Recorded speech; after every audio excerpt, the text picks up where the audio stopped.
Hey, everybody. Stu Smith here, going live. Hope you are doing well on this Monday morning. Holiday here, federal holiday here in the United States, but we're still getting after it. In fact, I want to share with you um, what typically happens if you ever come here for a week to train with us, because we have a guy staying for a week out of state, and he is um, trying to go to Buds, and so he just wanted to see where he needed to work. So today was he just happened to join us on our deload week, which is awesome. I do love this week. It's a no lift week, all calisthenics and cardio, and right in the middle, well, right in the middle of our strength cycle. Just do this calisthenics and cardio week. It's just it feels good to not be lifting heavy for a week and just focus on some of the PST level activity. So we just did the basic PT pyramid today, 1 to 10, back down to 1, pull ups, push ups, sit ups, dips. But um, we ran every set. So it was 19 quarter-mile runs. So 19 400-meter runs in that, along with some little bit of other stuff, and some bear crawling and things like that. Then we went swimming, and we just primarily focused on the 50-50.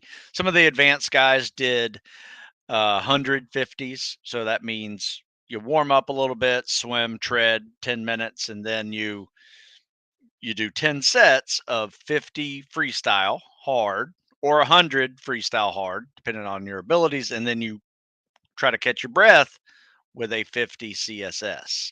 And so that's our 50-50, 150 workout. It's a great one to get in shape for the CSS 500-yard swim. It's one of those classics. Wrote an article on it. In fact, I'll share it with you guys. If you've never heard of the 50-50, then I'm not sure what rock you've been living under, because it's out there. If you're trying to crush a PST, a lot of people will say you need to do the 50-50. It's just one of those workouts, free workout I throw out there to the universe, and I get a lot of feedback back from, hey, I started at 10 minutes and I'm down to 8 minutes in 4 weeks. Pretty common feedback. So that's our Monday. So we got an upper body day. And so what I assess there is upper body, muscle stamina, some endurance, running pace, running style, swimming technique, a little bit of treading, not too much, just a little bit, make sure I see what he's doing.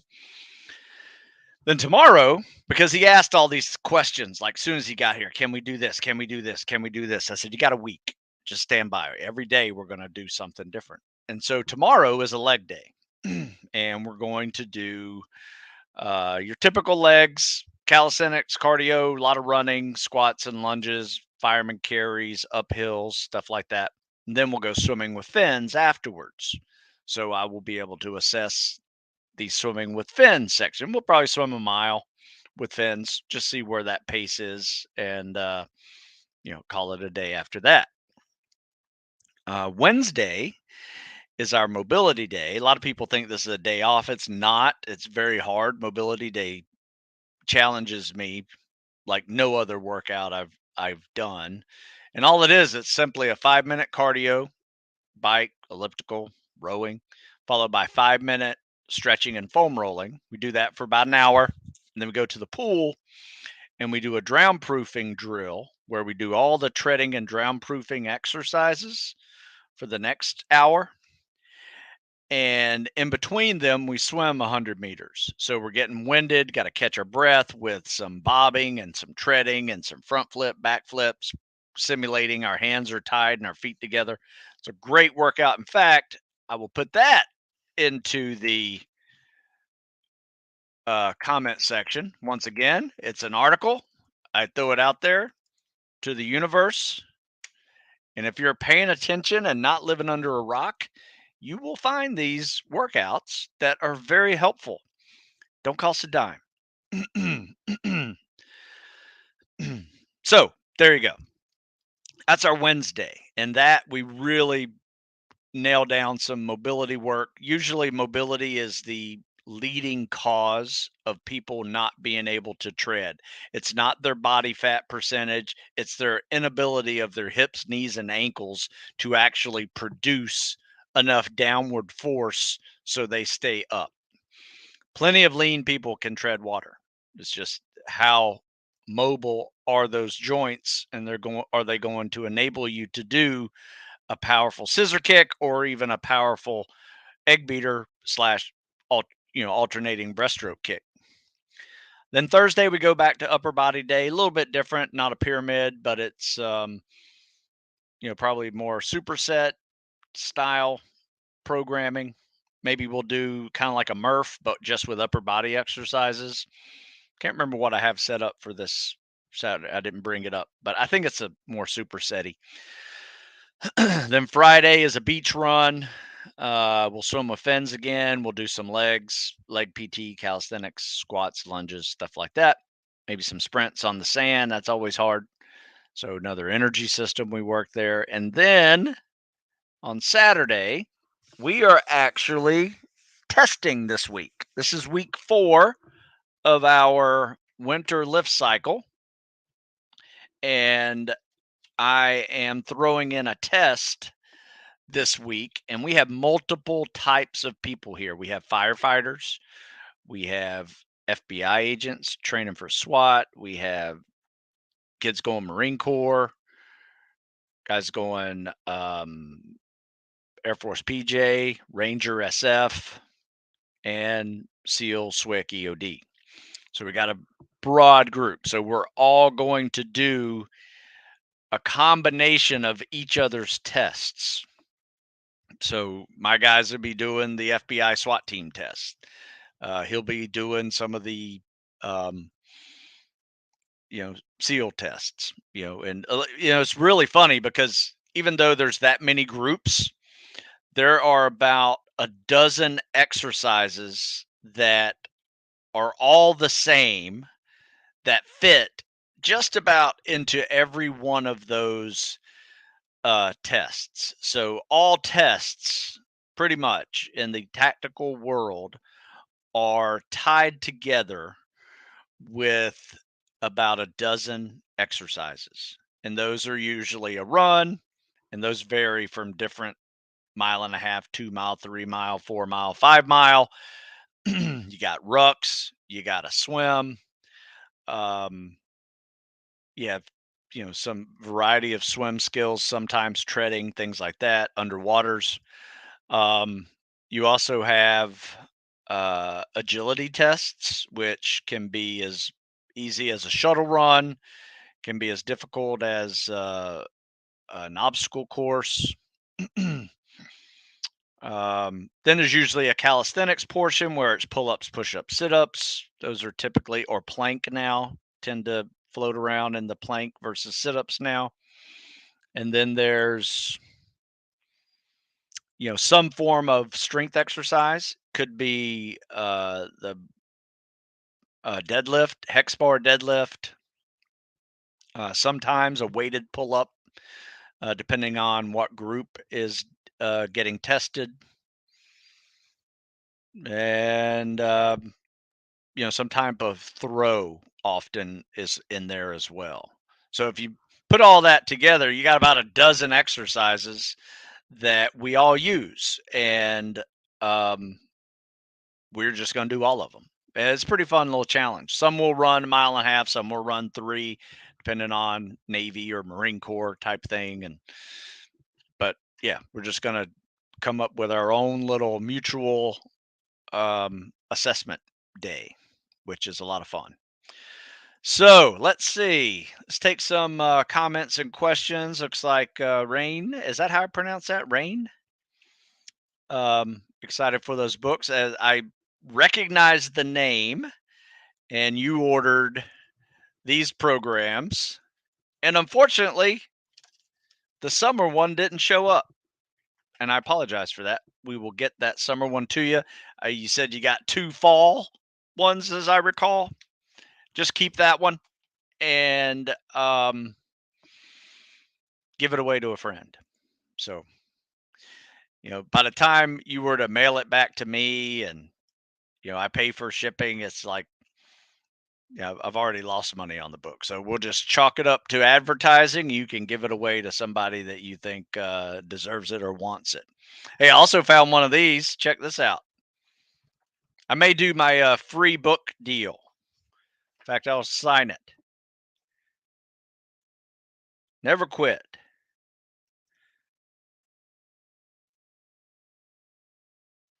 There you go. So signed book, stand by. So I want you guys to stand by when you guys see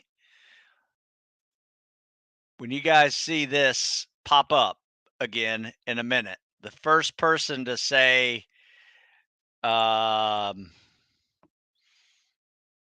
you got to say this exact phrase.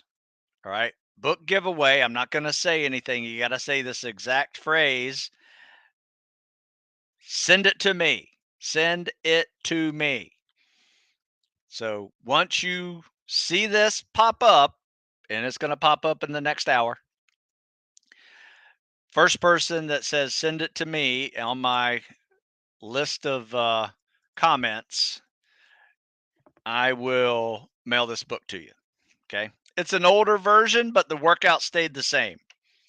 So it's I think what I changed in the different revisions were the ever changing administrative process of becoming a SEAL. Those have changed in the last 20 years, probably half a dozen times. So I have some updating to do because I'm sure I have some articles that are not all the way updated yet. So when you see that pop up, and remember, when you see this pop up, next time you see it, say, send it to me. So you folks that are listening, just stand by. I'll do this in a little bit. It'll be a surprise.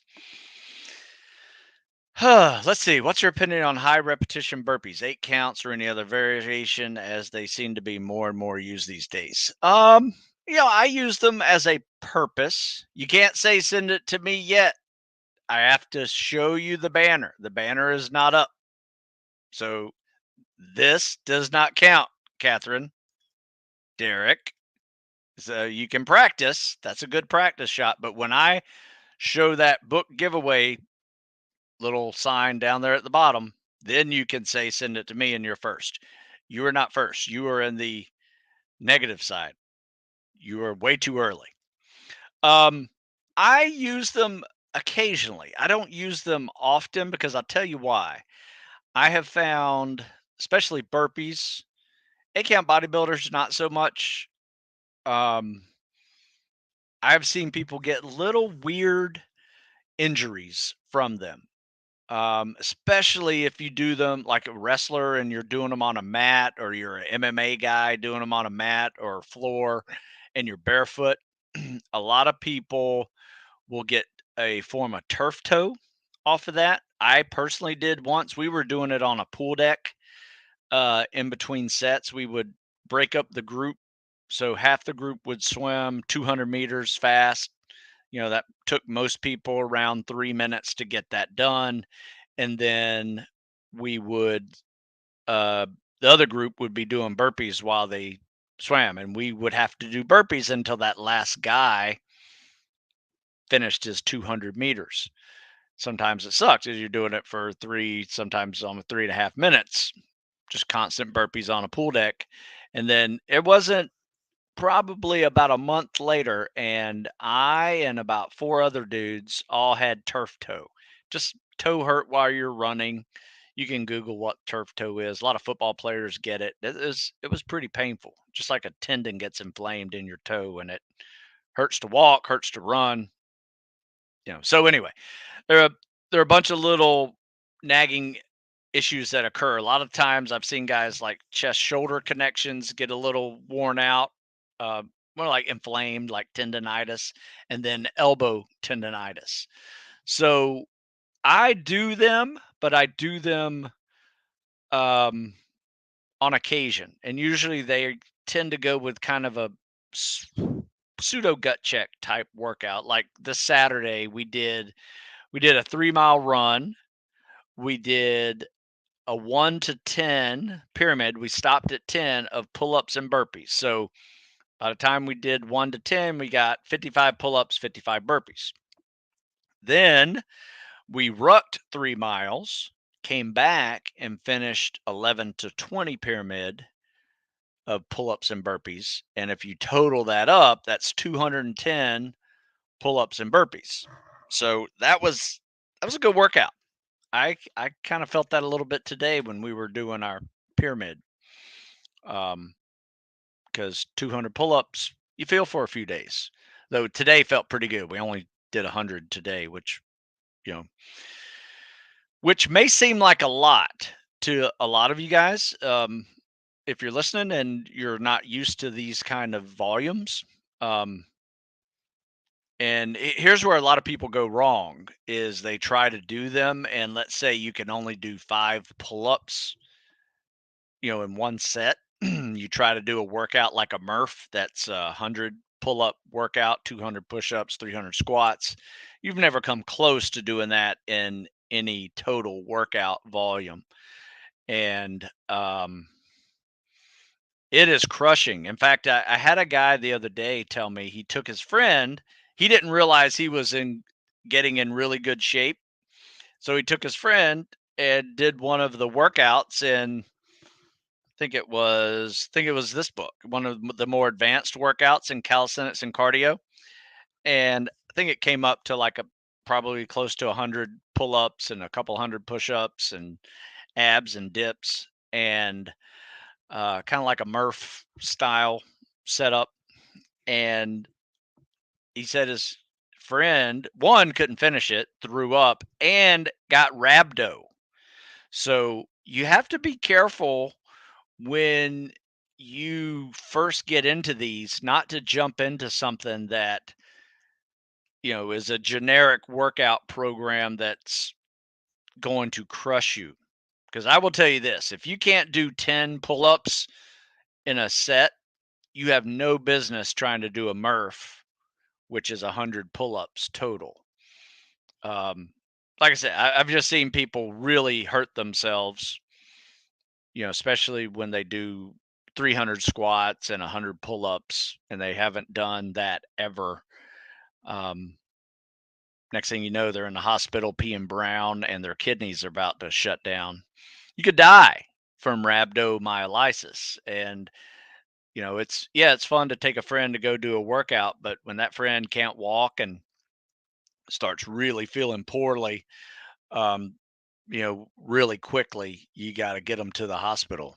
Especially if you're peeing brown. If you ever see yourself or somebody else peeing brown, that basically means you're peeing blood and your muscles are starting to break down, and you need to go directly to the hospital.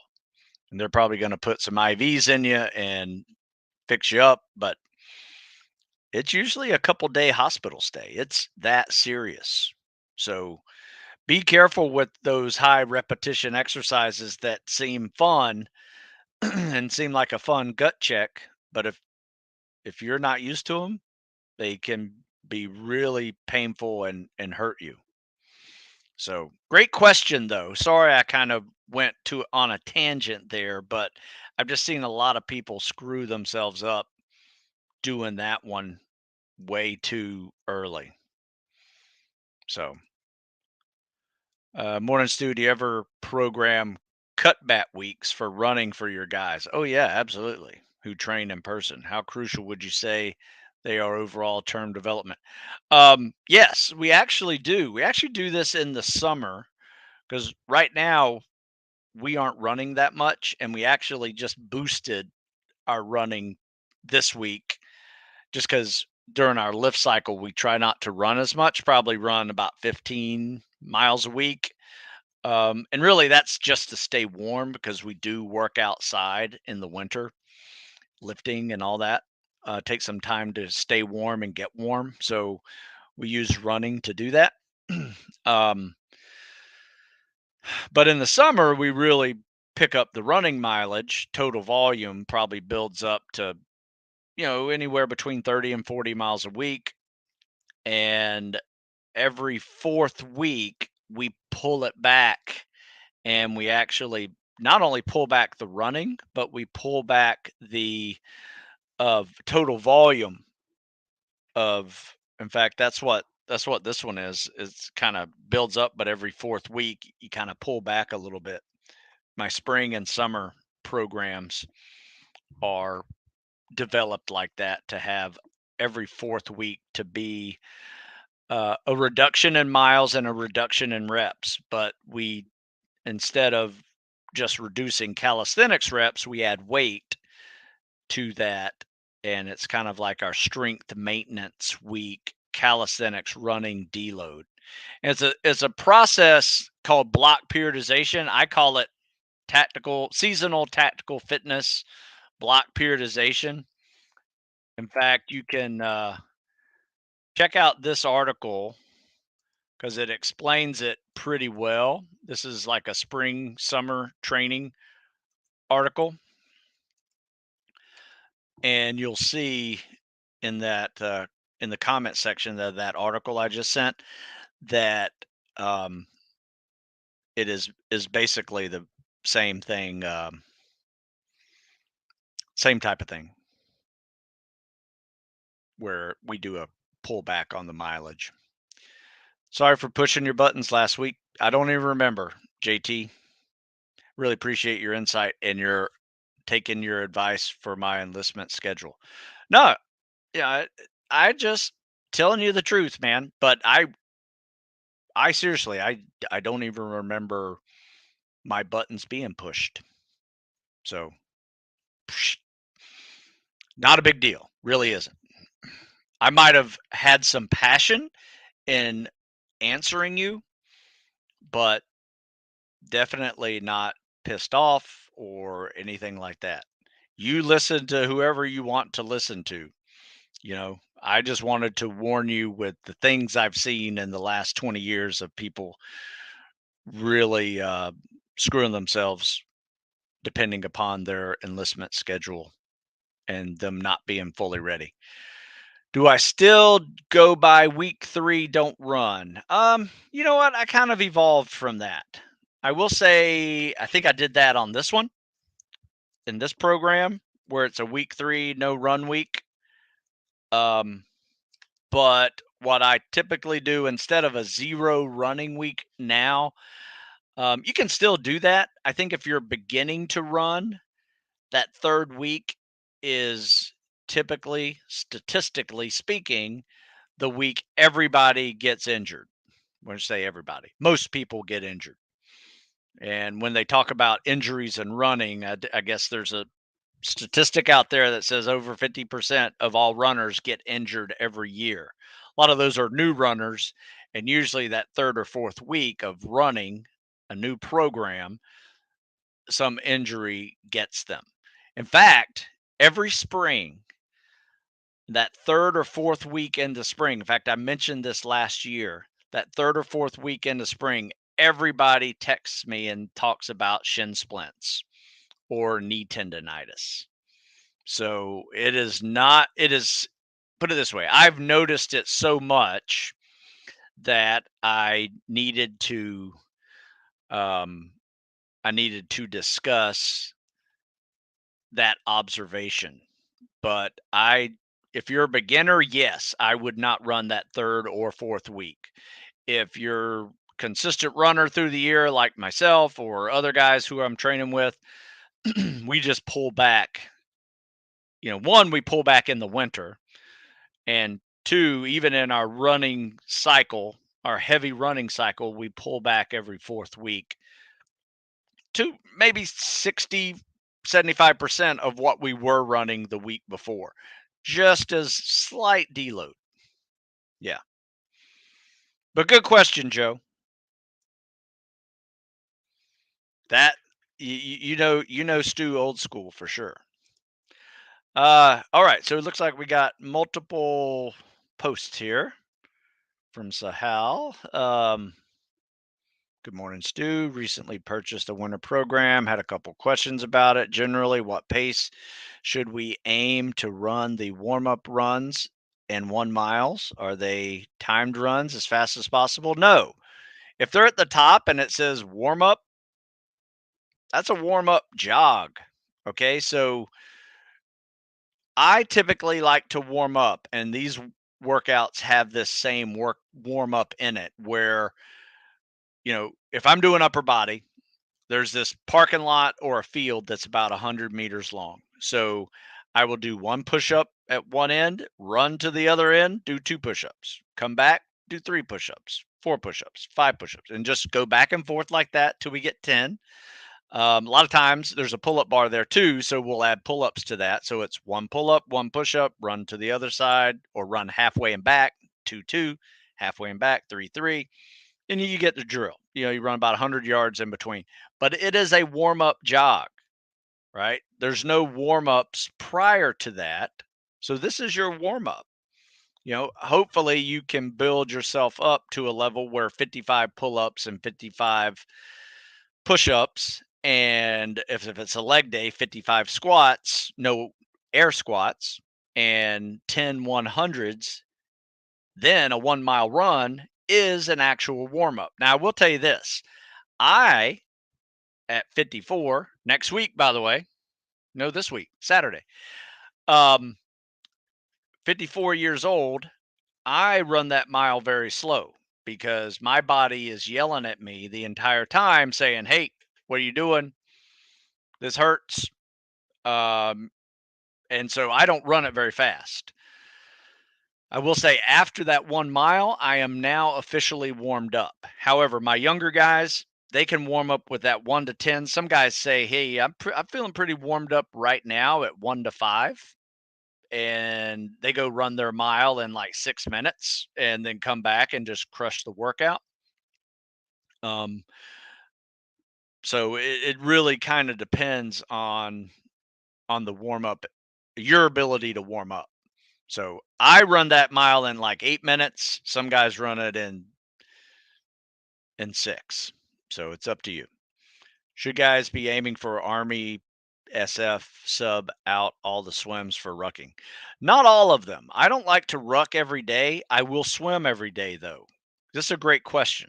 What I would do is on upper body days, sub out the swim for either more running or non-impact cardio if you need it.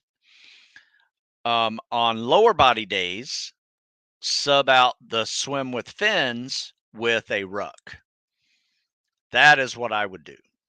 And sometimes there's rucking in there already on leg days. So you may not need to do that. You can just skip it or add in another form of cardio or go for a little extra run. A 30-minute run, zone two, never a bad thing. It's not going to kill you. But it really kind of depends on your ability to run. Like, can you add 30 minutes a couple of times a day and, get another, 8 miles of your totals of running in a week without hurting yourself? If that's the case, then do it. If you're kind of new to running and you're pushing the level of your maximum already, my suggestion would be to replace that swimming with another form of non-impact cardio, biking, elliptical, rowing, something like that. There's some explanations in there in that book. If you just read that section about non-impact cardio, um, it'll give you some ideas on things to do. So Mikhail's back. How are you? Hello, Stu. My 2 mile time run, I assume, is 16 minutes, 2 8-minute miles. I'm trying to improve. How many speed workouts should I be doing if I run 5 days a week? Well, it depends. What do you consider a speed workout? Is a speed workout a sprint? Then I would only do it once. And when I say sprints, that'd be like fast as you can, 100-meter, 200-meter, 400-meter for several workouts. Um, if it's a goal pace, workout, I would probably say 3 at least, and then maybe 1 sprint and 1 steady pace longer run. So, take a look at this.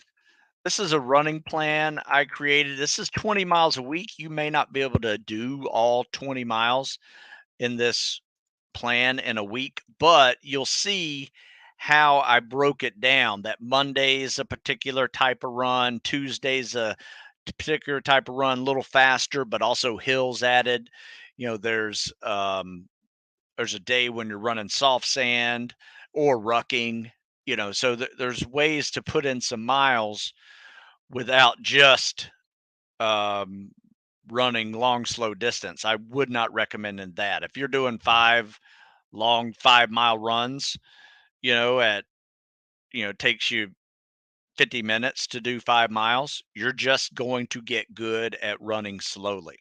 You got to pick up the pace a little bit. So my suggestion would be do your quarter miles at right now you're at an 8-minute pace. So I would shoot for 7-minute pace. So that means all your quarter miles are at 145, all your half mile interval runs are at 330, and learn that pace. So a typical workout would be 8 quarter miles at 145 or 5 half miles at um, 330 to get you that 7-minute mile pace. And then rest with a 100-meter walk. See if you can actually catch your breath after walking 100 meters. If you need a little more, that's fine. But rest, 100-meter walk, do it again. So you'll see that workout on that running plan. It's a pretty good little running plan up there. Let's see, where are we? How many weeks is your over 55 program going to be? Do you have an idea when it will be available? Well, Tom, I am making it now. And if you send me an email, I'll send you because I'm making it 1 week at a time. I'm only on week 3 right now, I think. So yeah, I started at beginning of the year. Um, and you can kind of see what I'm doing. You can kind of test it out on yourself, see what you like, give me some feedback.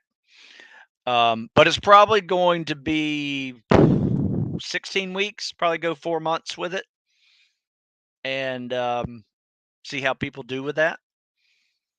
I'll, I'll probably, though, it'll probably be like 12 weeks of what I'm going to send you and then maybe in a beginner 4-week drill where it's really just kind of walking and stretching depending on someone's activity level going into it because you never know, some people could be already had a heart attack by then and needs to rebuild themselves versus jump right into a 16-week program and you'll see the level of activity that's in it. But I have 2 mobility days per week. That's kind of like my next generation, 55 over, instead of 1 mobility day a week like I do now in my 40s when I started that. But my younger guys are doing it too because they need mobility to get better in the pool. Most of these guys are non swimming athletes that have tight hips, tight knees, tight ankles, and they can't tread water very well and they can't swim streamline very well. So we got to work on all the different joint mobility just to make them just to be a little more efficient in the water, be a better streamliner. So anyway, there's some changes to the 55 and over plan. Doing the speed limit, Tom, doing the speed limit. So yeah. But yeah, send me an email. I'll send you what I got. What's your thoughts on 80-20 rule? Yeah, not bad. About running 80% of your run should be slower pace, 20% of your run should be speed work. Um, it depends. Depends on what you're shooting for. I'm probably the other way around. I'm probably 80% of my stuff is goal pace, 20% is slow. Um, so I think you could flip it around in time. It really kind of depends on your goal. With that 80% being slower pace, like a zone 2, you're probably focused on building an aerobic base, which is fine.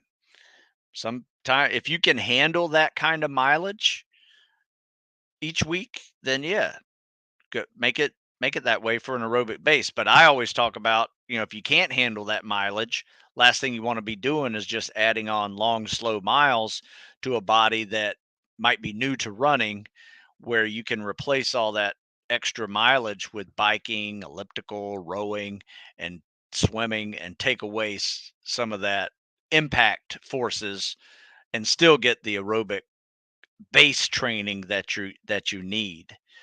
Um, so I like to do significant amount of non-impact cardio. So think of it like a triathlete would. So I do swimming, I do biking, and I do running. Sometimes that bike turns into elliptical.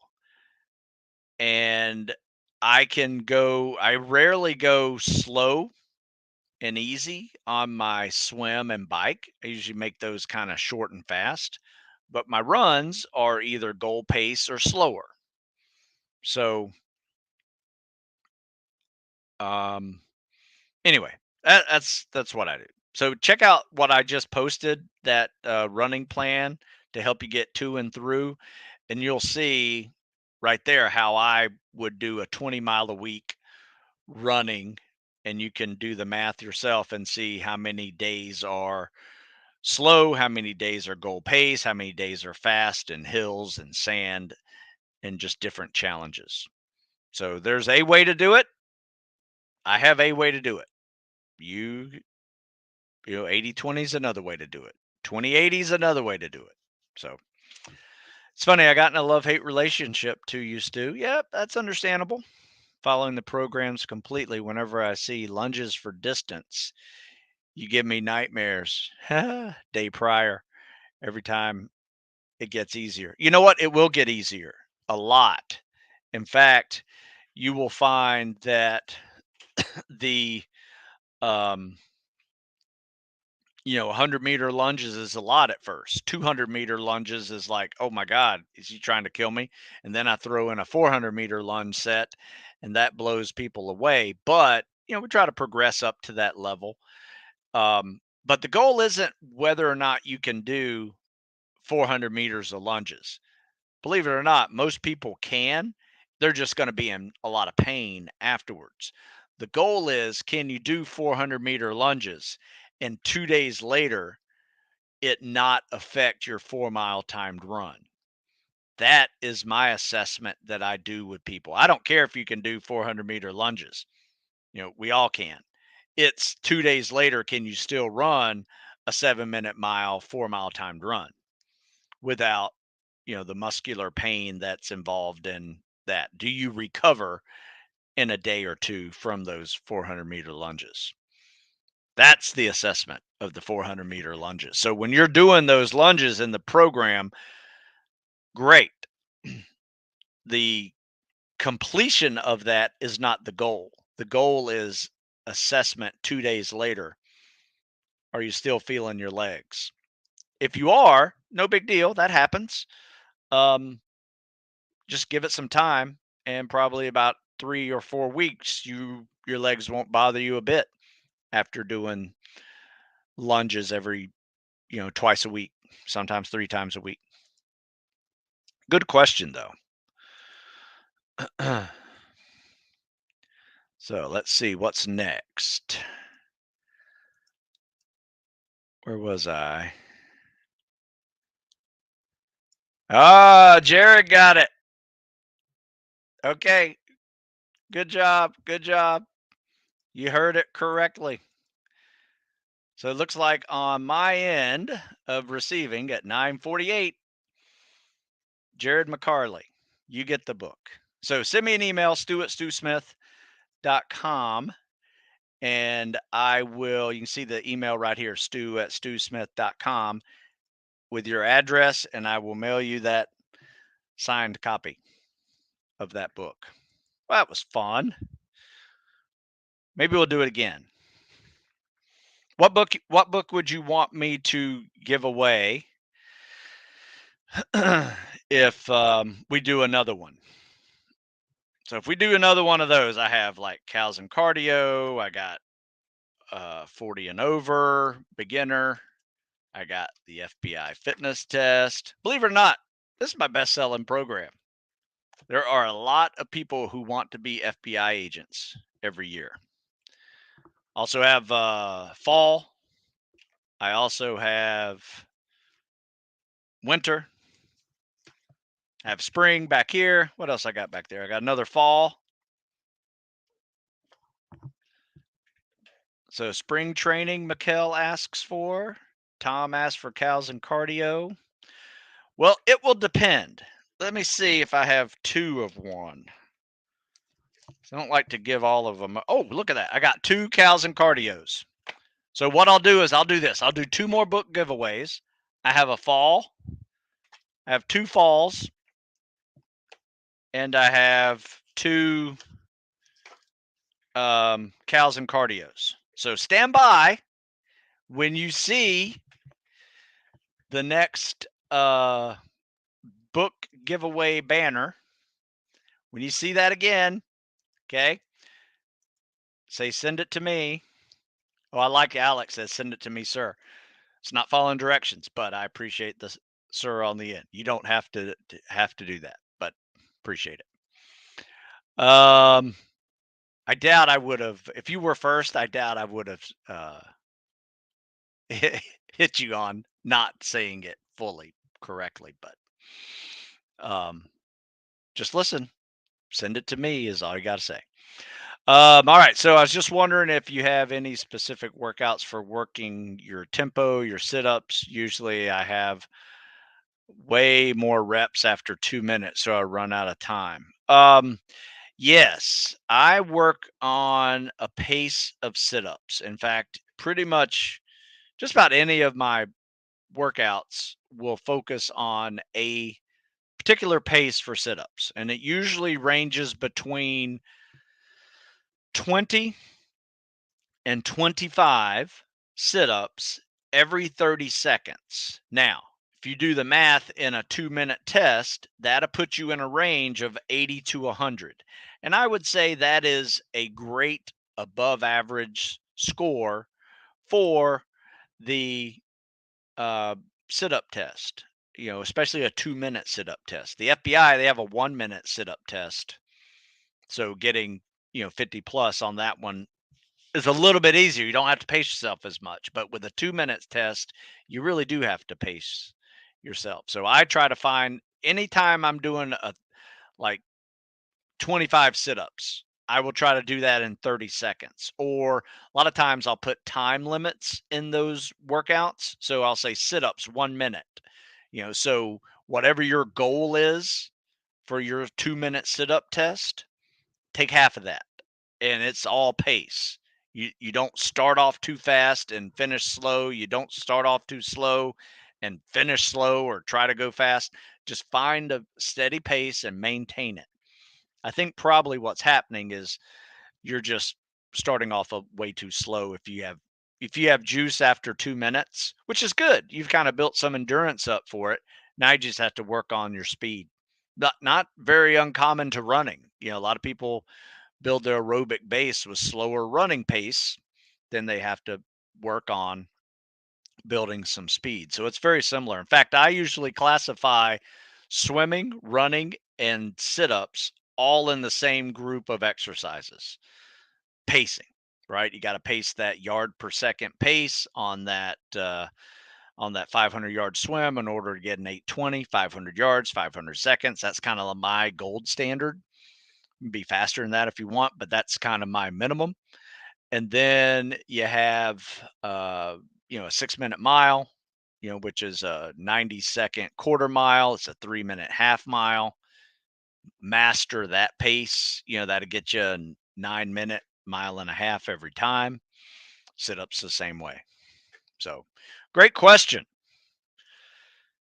Mikhail hit a nice milestone yesterday. Been swimming a lot because of shins. Selection requires a 25-minute 1,000 breaststroke.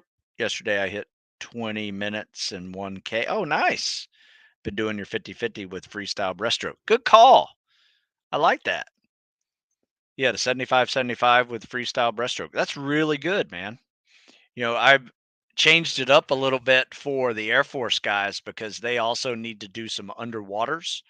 So I've changed up the 50-50 for them where they start their first 25 as an underwater, then they come back freestyle, then they catch their breath with a 50 CSS or breaststroke.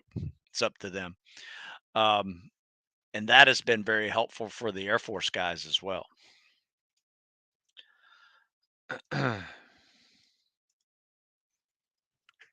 So, do you think rucking has a different impact on the shins? Yes, I do. I somehow found that okay for me to do, but running at the moment is decreasing a lot and subsided when substituted with elliptical swimming and fast biking. That's what I would do if your shins are bothering. But my my suggestion would be to check your ankle mobility and really try to stretch those ankles. You might have seen some of my mobility day pictures where I'm helping people with ankle mobility. Sometimes it's ankle mobility like in a frog pose, and then you try to sit up and you put all your weight on your ankles and shins. And then you do it with your feet curled under you, and you put the tops of your feet under you, and you're sitting on the shins and the top of your feet. Um, and that will really stretch out your ankles. Sometimes those shin splints, if they come about for any reason, it's often the ankles are getting tight for some reason. It could be maybe you sprained an ankle and it's just tight, and now the shin's acting funny because that ankle is really stiff. Could be you're wearing boots and your ankles aren't really moving right. Um, might want to loosen your boots a little if that's the case. So there's a couple little things, but I would focus on your ankles first. If your shins are bothering you, focus on ankles. Maybe get some new inserts inside your boots or running shoes just for extra padding. See if that helps. Definitely for rucking, you definitely want some extra padding. Stu, for you guys who need to put on some more upper body mass, what hypertrophy style program do you put them through? Long story short, 185, looking to gain about 10 pounds of muscle. Um, yeah, that's a good question. But my fall and winter program is just that. It is putting on mass, but you're also maintaining your cardio and calisthenics. And in fact, I'll put check out this one because this is another winter lift cycle that I do. It's a winter block periodization. It just gives you some lessons learned that I created when I first created this.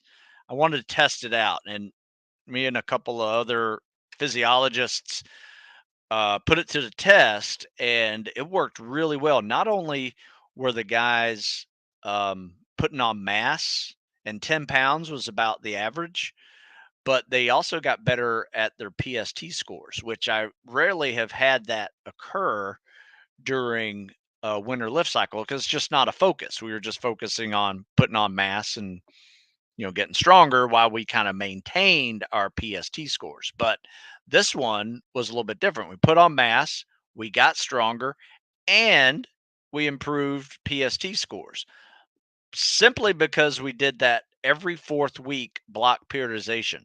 And all of these new periodization, seasonal tactical fitness periodization models have that every fourth week deload and different focus. It's not necessarily your typical deload where, like if every fourth week you're doing a deload in the weight room and you do something easy for a week. This is just something different for a week.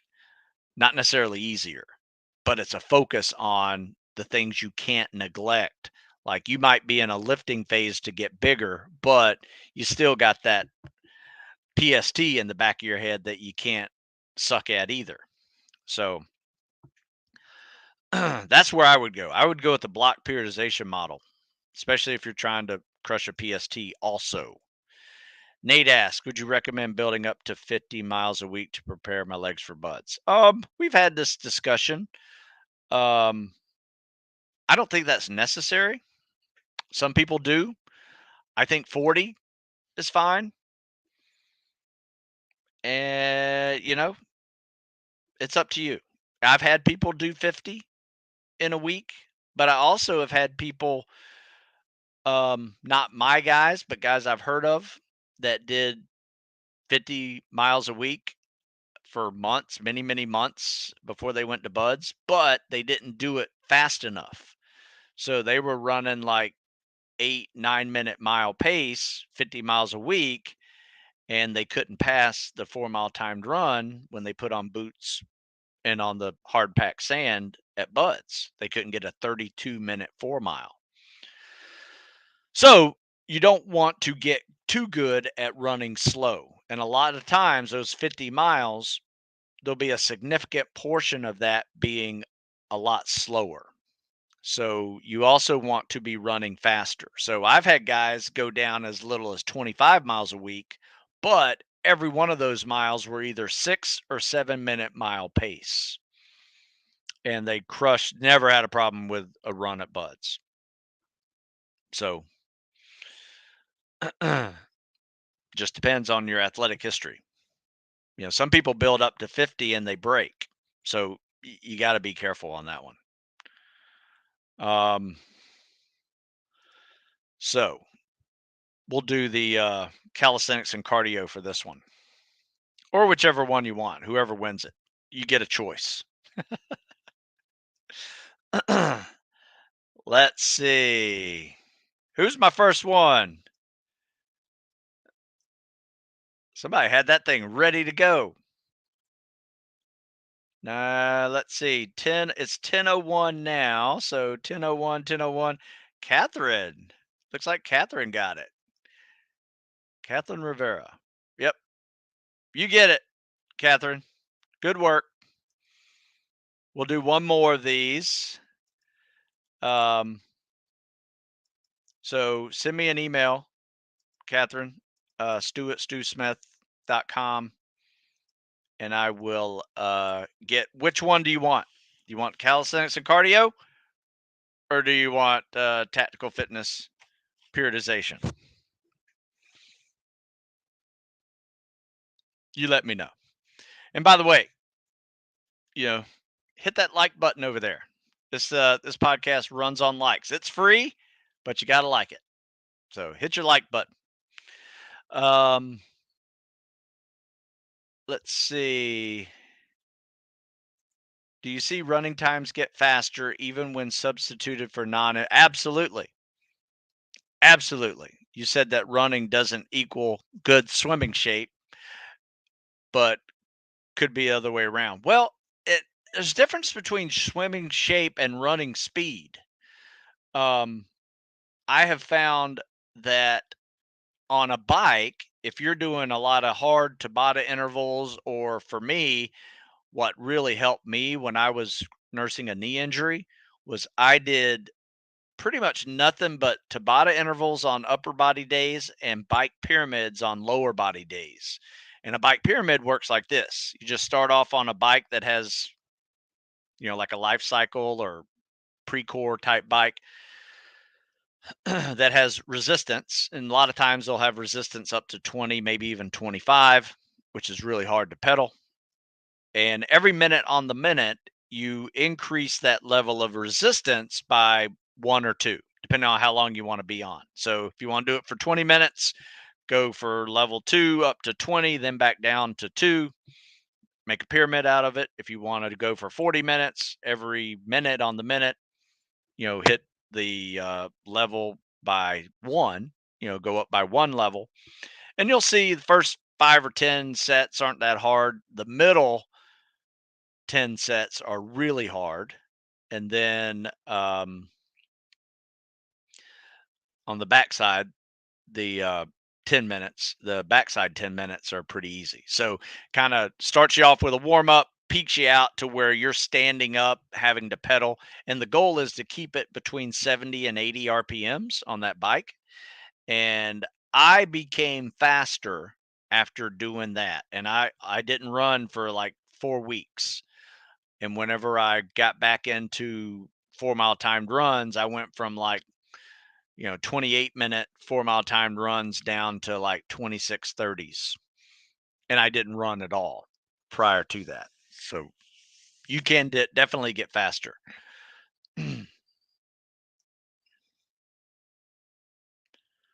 Let's see, where are we here? Da, da, da. Bunch of send it to me's here. Do you incorporate cold water plunges in your recovery? Not as much as I'd like. Um, right now I definitely could because the water is very cold. And I say water, I mean Chesapeake Bay's in the high 30s right now. But we typically shut it down, like our outdoor water activity, um, when it gets below 40. But we'll get in the water, won't swim in it. We'll probably swim in it till about 55 degrees, which is still pretty chilly. But once it gets below 55, we won't swim, but we'll go in there, just sit in there and do it. I don't do it enough though, but I've heard some neat studies about it. I've heard actually most recent one where you do your cold water first, then you do your workout, and evidently it boosted testosterone scores significantly. I got to look more into that. I just saw that in passing. Um, Need to actually read into that and see what that's all about. But I don't do it enough. I do it some and I enjoy it, but I could do it more. Let's see here. Cows and cardio for Catherine. Got it. I will give that other cows and cardio away if somebody wants it. If you win it, like Tom up there who asked for cows and cardio, if you win this next one, I'll send that one to you too. Is a complete no go doing mobility work without warming up prior? I wouldn't do it. Um, that's why I kind of mix in the cardio with it because even if you're stretching for 30 minutes, you tend to lose some body heat. And that's all you're really trying to do with this 5 minutes of cardio. Get some body heat back up, then go stretch again, body heat back up, stretch again, versus, just stretching for 45 minutes to an hour. Um, sometimes that doesn't produce enough body heat unless you're really constantly stretching like a yoga class or something. But even then, I've found myself certain areas, if we're focused on the legs, my upper body gets cold, or that we go into the core section and it just crushes me because I'm not ready for it. So anyway, just something to consider. Got a few more questions and I gotta go. Um, I've been able to tread water with egg beater for only about a minute and a half. I'll keep working on it. Any advice yet? I mean, just it's like getting in shape for anything else. Whether it's 2 minutes of sit-ups or it's you know a mile running. Put it this way: if I told you go swim for 10 minutes, you would say, "Oh, okay, easy day," right? But if I told you to go tread for 10 minutes, all of a sudden the red light goes off, and you're like, "Warning, warning." Um, But that's how it should be. You should be able to, if you can swim for 10 minutes, you can tread for 10 minutes. Treading is nothing more than vertical swimming, and that's where you got to put it. But it's not easy. Where people screw up with treading is they don't realize they suck at treading when they get tested at treading. A lot of people's spec ops dreams end treading water because they neglected to practice it. So I'm glad a minute 30 of treading sucks, because it does. It really does suck. And you just got to get used to it. I will tell you this: you will get better at it. If you're finding that your inability to tread water well could be a hips, knees, and ankle problem where you just need to focus on some of those. Um, you need to focus on some of those mobility drills I do on mobility day. In fact, you can go to my Instagram page and you'll see the last couple of days where I'm sitting there stretching. I think one of them I'm doing like a full squat, other one I'm doing this frog pose. There's a couple of stretches there that we do to really help with egg beater, and you'll see them. In fact, I explained them in that post. I'll probably do an article on it too. In fact, I might have. Let me see. I think I did recently. Treading. Check this out because I think I put the pictures in there. I did. I've written so many articles, I don't even, sometimes I don't even remember I did them. So, anyway, check out that article. You'll see some good stretches that will help you with treading. So, um, I'm doing ankle, calves, shins, mobility, foam rolling every second day. Good. Do a complete mobility days whenever they are in your programs with the Instagram posts you do. Is this too much? I don't think so. I think it's great. I tend to stretch every day as well. I don't do a lot every day. Mobility day, I do a lot, and it's life changing. Sunday, I do a lot. I usually mix in walking, biking with some stretching, a lot of stretching. And the end of every day, I tend to stretch just a little, maybe 5 minutes, so 10 minutes max.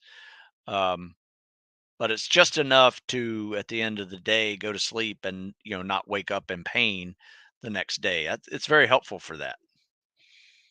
You got to remember, I'm probably a lot older than most of you guys, so stretching for me is definitely something that I will continue to do for the next several decades, I hope. So we have one more to give away, and the first one that pops up in this comment section gets their book of choice. David gets it. All right, David. Oh, nope, not Tom. Sorry. Damn, you guys came up fast. Yeah, David is top on my list, looks like. Sorry. Um, yeah. So nice work, David. Email me, stu@stewsmith.com. Tell me which one you want. Fall program or the calisthenics and cardio program, and I will send you that one. So there you go. So I'm looking for some emails from people. So it looks like David, Catherine, and Jared. So send me an email, stu@stewsmith.com. I'll send you these books. That is kind of fun to do. Tomorrow I'll be back at 9 o'clock. I'll have some videos to critique. If you do have some videos you want me to critique, just send them my way. I will be happy to do it. They may make it on the show or not. I don't know. Um, just depends on if there's some teaching value, a common mistake, or perfection. Sometimes I'll show a combination of either common mistakes that a lot of people make or perfect perfect programs. So, or perfect swim form. Second place every time. First loser. All right. Hey, folks, I appreciate it. Remember your comments and email questions, give me ideas for articles. So I appreciate it. Send anything if you didn't get a question in today and I didn't answer it, just send it to me, stu@stewsmith.com. If you're looking for ideas for training, I actually talked to a kid today, had no idea that I have over 1,000 articles out there and over 40 books over at stewsmithfitness.com. Blew his mind whenever he said that. And I said, "Man, what rock you been living under?" So just teasing. But yeah, check out stewsmithfitness.com. There's a lot more of this programming and articles out there for you to check out. All right, folks, I need to bail. I will be back tomorrow. Probably be a shorter event than normally planned due to place I got to be after the podcast. So Q&A would be starting right at 9 tomorrow morning, and we'll get it done 45 minutes. All right. I will chat with you later. You guys have a good one.